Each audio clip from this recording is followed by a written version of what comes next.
नमस्कार। ये आकाशवाणी पटना है। अब आप खालिद रशीद से प्रादेशिक समाचार सुनिए। पहले मुख्य समाचार। केंद्रीय गृह मंत्री अमित शाह कल सीतामढ़ी के पुनौरा धाम में माता जानकी मंदिर के निर्माण का शिलान्यास करेंगे। मुख्यमंत्री नीतीश कुमार ने शिक्षा विभाग को अंतर जिला स्थानांतरण के इच्छुक शिक्षकों से 3 जिलों का विकल्प प्राप्त करने के निर्देश दिए। निर्वाचन आयोग ने 2 वोटर आईडी कार्ड रखने के मामले में नेता प्रतिपक्ष तेजस्वी प्रसाद यादव को एक बार फिर नोटिस भेजा। बिहार संग्रहालय बिनाले की आज से पटना में हो रही है शुरुआत। विकासशील देशों के प्रतिनिधि होंगे शामिल। और मौसम विभाग ने आज सुपौल, अररिया, रोहतास, औरंगाबाद और कैमूर समेत प्रदेश के 15 जिलों में बहुत भारी बारिश की चेतावनी जारी की। अब समाचार विस्तार से। केंद्रीय गृह मंत्री अमित शाह कल सीतामढ़ी जिले के पुनौरा धाम में माता जानकी मंदिर के निर्माण का शिलान्यास करेंगे। उनके साथ मुख्यमंत्री नीतीश कुमार भी समारोह में शामिल होंगे। 125 करोड़ रुपए की लागत से बनने वाले इस मंदिर का निर्माण कार्य 2028 तक पूरा कर लिया जाएगा। मंदिर परिसर के विकास के लिए 50 एकड़ भूमि का अधिग्रहण किया जा रहा है। राज्य सरकार ने मंदिर और परिसर के विकास के लिए 882 करोड़ रुपए की योजनाओं को मंजूरी दी है। इस दौरान श्री शाह सीतामढ़ी दिल्ली अमृत भारत एक्सप्रेस ट्रेन का शुभारंभ भी करेंगे। मुख्य सचिव अमृतलाल मीणा ने पुनौरा धाम रेलवे स्टेशन बनाने के लिए रेलवे बोर्ड को पत्र लिखा है। मुख्यमंत्री नीतीश कुमार ने शिक्षा विभाग को अंतर जिला स्थानांतरण के इच्छुक शिक्षकों से 3 जिलों का विकल्प प्राप्त करने के निर्देश दिए हैं। श्री कुमार ने आज एक सोशल मीडिया पोस्ट में जानकारी दी कि विकल्प प्राप्त होने के बाद शिक्षकों का उन्हीं जिलों में पदस्थापन किया जाएगा। जिलों के अंदर पदस्थापन का कार्य जिला पदाधिकारी की समिति करेगी। शिक्षा विभाग ने राज्य के सरकारी स्कूलों के शिक्षकों के लिए पारस्परिक सहमति के आधार पर स्थानांतरण के लिए पोर्टल खोल दिया है। ये पोर्टल उन शिक्षकों के लिए खोला गया है जो अब तक आवेदन नहीं कर सके थे। पोर्टल 10 सितंबर तक खुला रहेगा। गौरतलब है कि म्यूचुअल ट्रांसफर से अब तक 17,000 से अधिक शिक्षकों के तबादले किए जा चुके हैं। निर्वाचन आयोग ने 2 वोटर आईडी कार्ड रखने के मामले में नेता प्रतिपक्ष तेजस्वी प्रसाद यादव को एक बार फिर नोटिस भेजा है। दीघा विधानसभा क्षेत्र के निर्वाचक निबंधन पदाधिकारी ने श्री यादव से आज तक जवाब मांगा है। इससे पहले 3 अगस्त को भी आयोग ने तेजस्वी प्रसाद यादव को नोटिस भेजा था। एक रिपोर्ट। भाजपा, जनता दल यूनाइटेड और एनडीए के अन्य घटक दलों ने राष्ट्रीय जनता दल के नेता तेजस्वी प्रसाद यादव पर 2 मतदाता पहचान पत्र रखने का आरोप लगाया है। इस मामले में राजनीतिक दलों ने कानून का उल्लंघन करने का आरोप लगाते हुए श्री यादव पर कार्रवाई की मांग की थी। तेजस्वी यादव का नाम पटना जिले में दीघा विधानसभा निर्वाचन क्षेत्र में मतदाता सूची में दर्ज है। इस महीने की 2 तारीख को तेजस्वी प्रसाद यादव ने एक मतदाता पहचान पत्र दिखाते हुए आरोप लगाया था कि उनका नाम प्रारंभिक मतदाता सूची से हटा दिया गया है। हालांकि चुनाव आयोग ने दावे का तुरंत खंडन करते हुए मतदाता सूची में उनके दर्ज नाम और विवरण को सार्वजनिक किया था। धर्मेंद्र कुमार राय, आकाशवाणी समाचार, पटना। सर्वोच्च न्यायालय ने निर्वाचन आयोग को उन 65 लाख मतदाताओं की सूची उपलब्ध कराने का निर्देश दिया है जिनके नाम मतदाता सूची के विशेष गहन पुनरीक्षण अभियान के तहत काट दिए गए हैं। न्यायमूर्ति सूर्यकांत, न्यायमूर्ति उज्जवल भुइयां और न्यायमूर्ति एन कोटेश्वर सिंह की पीठ ने आयोग से कहा कि वे हटाए गए मतदाताओं का विवरण 9 अगस्त तक पेश करें।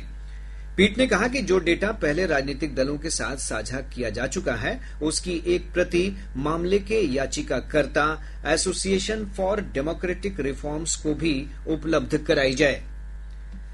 राष्ट्रपति द्रौपदी मुर्मू आज नई दिल्ली में 11वें राष्ट्रीय हथकरघा दिवस समारोह की अध्यक्षता करेंगी। वस्त्र मंत्रालय के इस कार्यक्रम का उद्देश्य भारत के जीवंत हथकरघा क्षेत्र और ग्रामीण अर्थव्यवस्था तथा सांस्कृतिक पहचान में इसके योगदान को सम्मानित करना है। कपड़ा मंत्री गिरिराज सिंह, कपड़ा राज्य मंत्री पवित्रा मार्गेरिटा भी इस समारोह में शामिल होंगी। इधर भागलपुरी सिल्क के लिए मशहूर बिहार में भी वस्त्र उद्योग के क्षेत्र में काफी संभावनाएं हैं। निफ्ट पटना के निदेशक कर्नल राहुल शर्मा ने कहा कि प्रदेश में टेक्सटाइल के क्षेत्र को बढ़ावा देने के लिए बुनकरों और कारीगरों के उत्पादों को बेहतर मूल्य दिलवाकर उन्हें प्रोत्साहित करने की आवश्यकता है। आर्टिजन है, उनकी कला है, दुनिया जानती है, मगर बस एक सिस्टम बीच में सेट हो जिससे कि जो बिल्कुल ग्राउंड लेवल पे आर्टिजन ये चीजें बना रहे हैं वो अपनी सेल कर पाए। अभी सेल हो रहे हैं, एक्सपोर्ट भी हो रहे हैं, मगर उस स्केल पे नहीं हो पा रहे हैं जिससे कि आर्टिजन डायरेक्ट जुड़ के अपना फायदा उठा ले। तो वो एक बीच की कड़ी है जिसको अगर हम ज्यादा मजबूत करें तो उससे उनको फायदा होगा। पटना स्थित बिहार संग्रहालय आज अपना 10वां स्थापना दिवस मना रहा है। इस अवसर पर बिहार की सांस्कृतिक विरासत को वैश्विक मंच पर प्रस्तुत करने के लिए बिहार म्यूजियम बिनाले की आज से शुरुआत हो रही है। संग्रहालय के महानिदेशक अंजनी कुमार सिंह ने आकाशवाणी समाचार से बातचीत में बताया कि इस वर्ष म्यूजियम बिनाले की थीम ग्लोबल साउथ है। बिनाले का तीसरा संस्करण है, वो हो रहा है ग्लोबल साउथ पे। इसमें हम लोग अफ्रीका के देश, लैटिन अमेरिका के देश और एशिया के देशों को आमंत्रित किए हैं। वो लोग एग्जीबिशन लेके आए हैं जिससे आप उनकी कला, संस्कृति, उनके इतिहास को जान पाइएगा। बिहार के लोग, देश के लोग देख पाएंगे। फिर यहाँ से विद्वान भी आ रहे हैं और हम लोग आपस में बातचीत करेंगे कि संग्रहालयों की समस्या क्या है, उसके निदान के क्या तरीके हैं। इस पर सेमिनार होगा। फिर उन देशों से आए कलाकार परफॉर्मेंसेस करेंगे। वहाँ से कुछ देशों ने फिल्म भेजा, उसको भी हम दिखाएंगे। तो आने वाले 3, साढ़े 3, 4 महीने में हम लोग एक सांस्कृतिक पर्व जैसा मनाएंगे। प्रदेश में सिपाही प्रशिक्षण केंद्रों में भोजन की समुचित व्यवस्था की जिम्मेवारी जीविका दीदियों को सौंपी गई है। इसे लेकर जीविका के साथ एक समझौता किया गया है। अपर पुलिस महानिदेशक एडीजी प्रशिक्षण संजय कुमार सिंह ने बताया कि राज्य में 21,000 से अधिक नवनियुक्त सिपाहियों का प्रशिक्षण 21 जुलाई से शुरू हो गया है। इतने लोगों की भोजन की व्यवस्था और आवासन की जरूरतों को देखते हुए सरकार ने जीविका को जोड़ा है। इन सिपाहियों को 9 महीने का बेसिक प्रशिक्षण दिया जा रहा है। ग्रामीण कार्य विभाग ने मुख्यमंत्री ग्रामीण सेतु योजना के तहत चालू वित्तीय वर्ष में 704 नए पुलों के निर्माण के प्रस्ताव को मंजूरी दे दी है। इनके निर्माण में 3,688 करोड़ रुपए खर्च होने का अनुमान है। विभाग से प्राप्त जानकारी के अनुसार सबसे अधिक 56 पुलों का निर्माण पूर्वी चंपारण जिले में किया जाएगा। विभाग पुराने और जर्जर पुलों को हटाकर नए पुल भी बनवाएगा।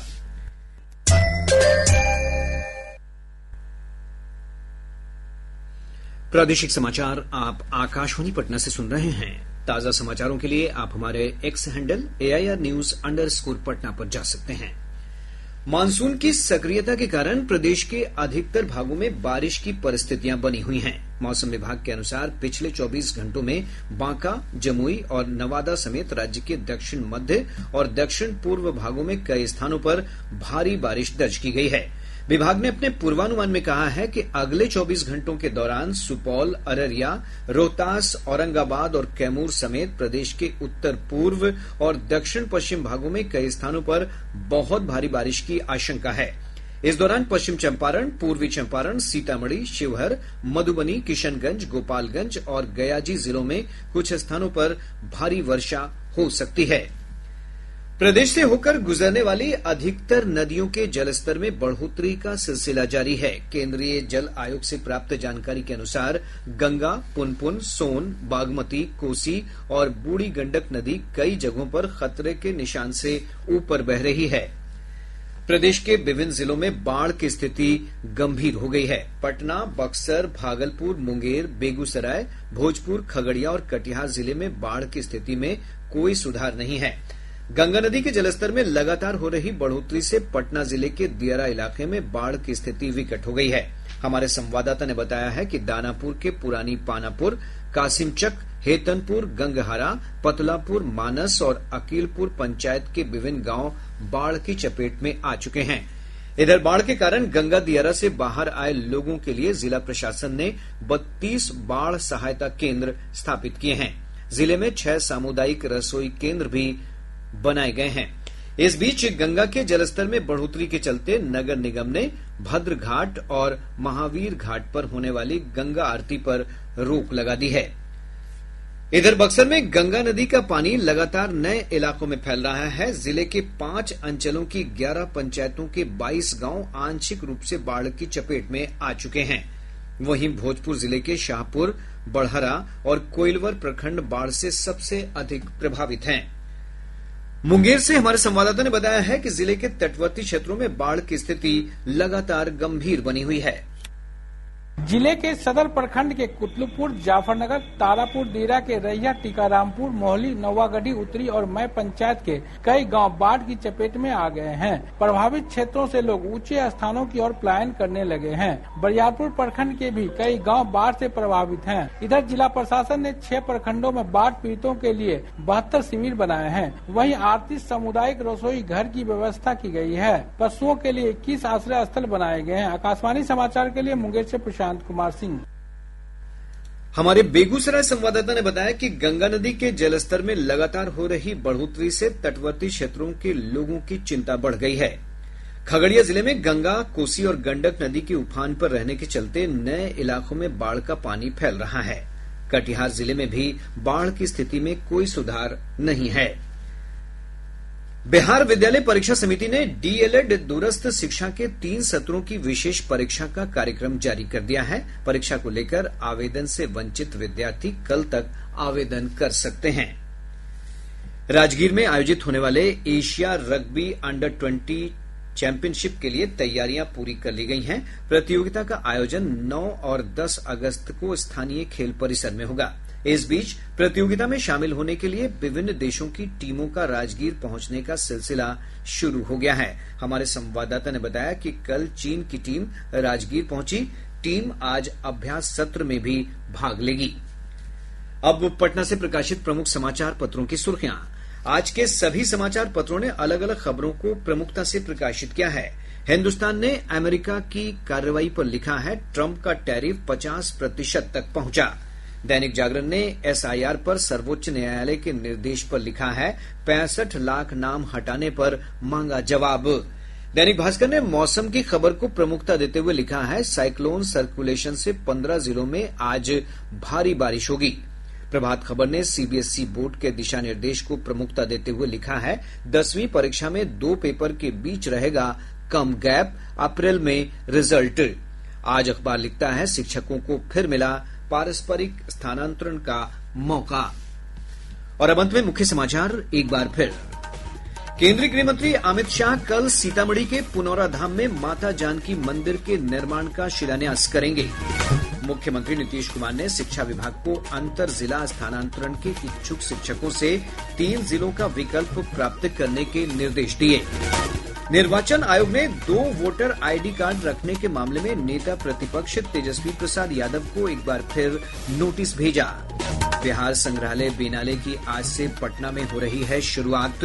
विकासशील देशों के प्रतिनिधि होंगे शामिल। और मौसम विभाग ने आज सुपौल, अररिया, रोहतास, औरंगाबाद और कैमूर समेत प्रदेश के 15 जिलों में बहुत भारी बारिश की चेतावनी जारी की। इसके साथ ही आकाशवाणी पटना से प्रसारित प्रादेशिक समाचार का ये अंक समाप्त हुआ। आकाशवाणी पटना से अगला समाचार बुलेटिन दोपहर 2 बजे प्रसारित किया जाएगा। नमस्कार।